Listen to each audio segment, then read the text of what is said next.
Hi friends, this is a new video about an interesting story. If you want to see the next part, then please like, subscribe to the channel and write a comment. Enjoy watching it.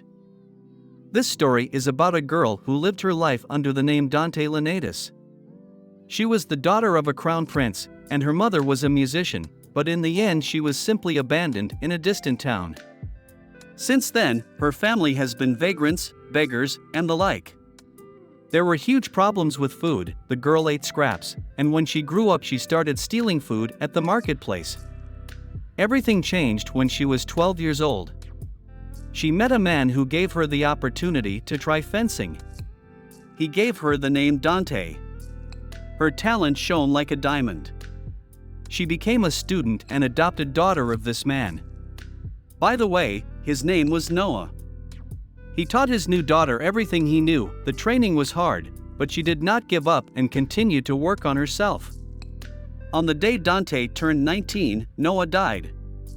The entire inheritance went to the family, and his student did not receive a penny. Since then, money has been her main goal. She realized that money is the most beautiful thing in life. With these thoughts in mind, she became a sword fighting champion and won the top prize. Then she joined a group of mercenaries and made a great contribution to the victory in the war, and after defeating the dragon Kruzek, everyone recognized her as a heroine and the best swordswoman. When she was 24, her father, who was already emperor, called her to the palace. There he explained to her that she was his daughter and should carry the family name and that it was a great honor, but Dante was only interested in the reward. She didn't care about the surname or belonging to the imperial family, and the emperor already had 15 children. Nevertheless, she agreed and became the bearer of the imperial family name, but she did so only to increase her income. Later she became an empress and lived an interesting life, although she died at the age of 33, but 500 years later she was reborn. This time she was the youngest daughter of the Duchy of Poorest and received the love of the whole family. Her name was Helena.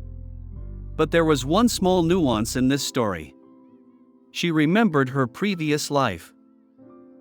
Helena was no longer interested in life at all, and this frightened her new parents, who were the complete opposite of her previous ones. Still, she reassured them and they left saying that as soon as she had a hobby, she would let them know. The next day, Leonard, who was her brother, who was 13, asked Helena if she had tried to find something she was interested in.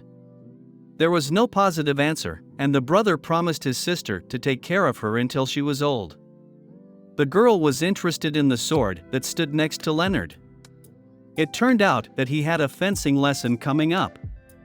After a little chat on the subject, the girl learned about the methods of training.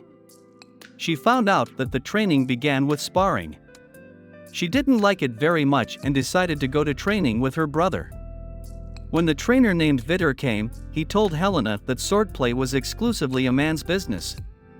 To prove the opposite, the girl cited Empress Dante Lenatus as an example. Vitor replied that the story about her was greatly exaggerated. This made Helena even angrier. Leonard defended her interests and said that whatever his sister was interested in was none of his business. This made his sister like him even more. Vitor responded by saying that Leonard needed to beat him at least once to prove his point. This is definitely not what a coach should say to a person who has only been fencing for a month. Helena began to think about what to do with this coach, whom she already considered a freak. The sparring began. Helena watched Vitor closely and noticed his mistakes. And when the break came, her sister told her brother what he needed to do to win. And oh, miracle! Leonard defeated his coach. And then Helena came out to spar with the coach, and she easily won and in the end told Vitor that he was fired and also told her brother that she would take care of his fencing lessons. Later, she went to her parents to tell them that she had found something she was interested in. She wanted to be her brother's coach. Her parents were very surprised and did not know what to say and did not respond even after a week. Then the events took place in the office of the Duke of Poorest.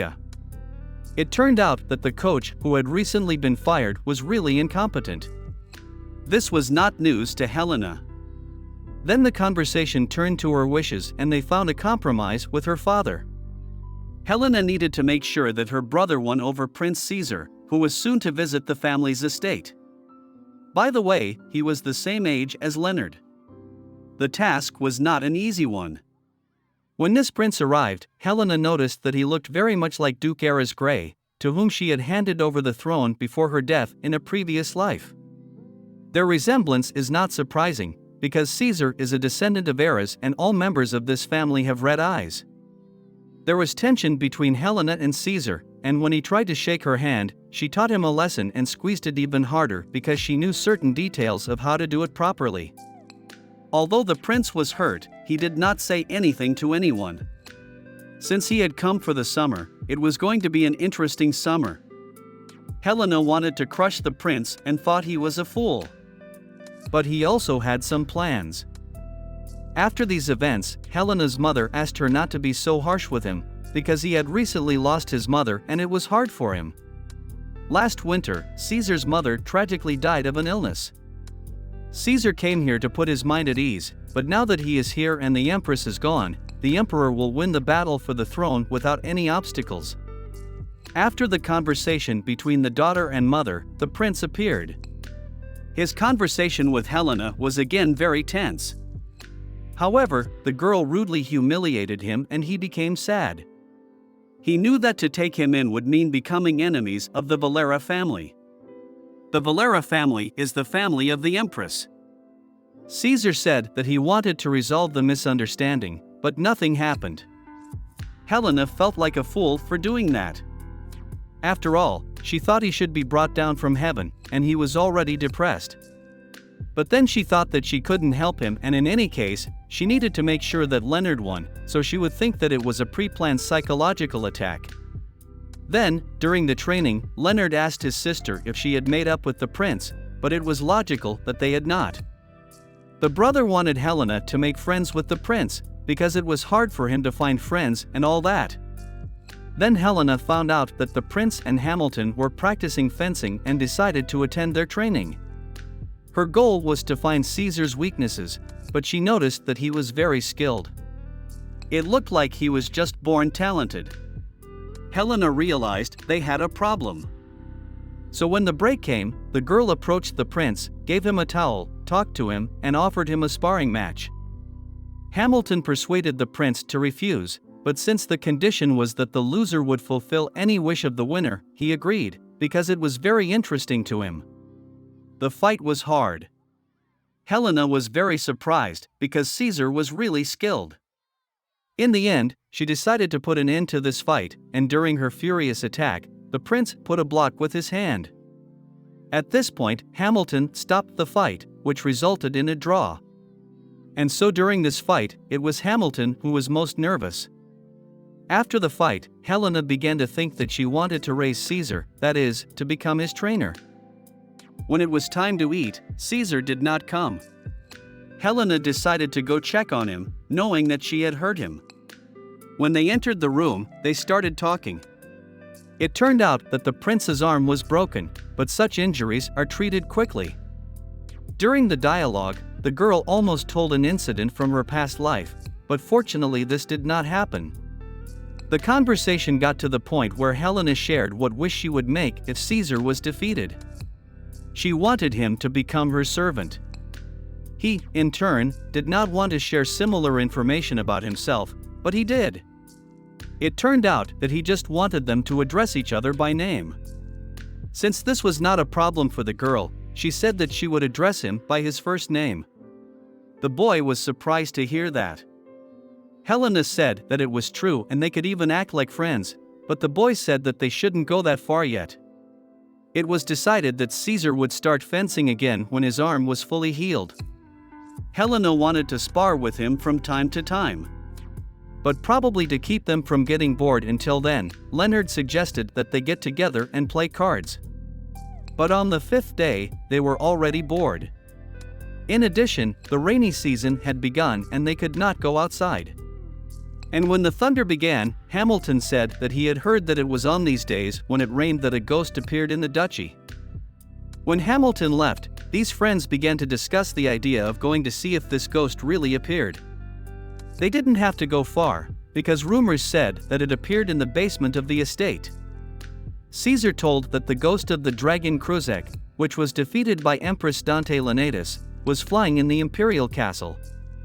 All this happened on days when the sun was hiding behind the horizon. Although Helena did not believe that there could be any ghost in the basement and did not want to go there, she eventually went with her friends. They were supposed to be stopped by the castle, but this did not happen. The girl had the skills from her previous life to open locks with a pin. So they went to the basement without meeting anyone and were about to go back when they noticed something. The boys grabbed Helena and started running away, even though she was behaving calmly. They made a lot of noise throughout the mansion and everyone found out that they had gone to the basement. When Helena's skepticism fell and she believed that it was a ghost and everything pointed to it, Hamilton reassured them and said that it was not a ghost, but just a reflection in the bottom of the water pipe. After that, they became very close and had a very good friendship. They agreed not to tell anyone about each other's shameful past.